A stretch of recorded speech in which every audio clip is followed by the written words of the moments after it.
No. Inside the Buddy's motor, yes. Look at that bearing. There's no damage to that I can see. That's like ultimately failed. Let's pull this thing back some. Oh.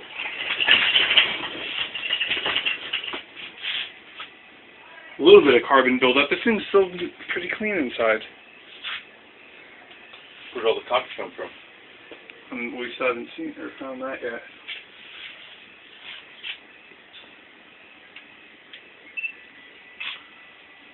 Damn it.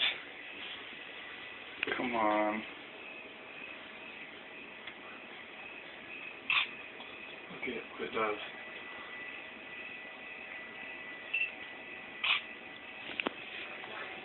Can't see anything.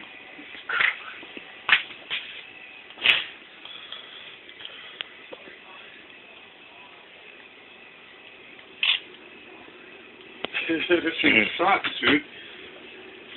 I can send them to you. I got a couple good ones.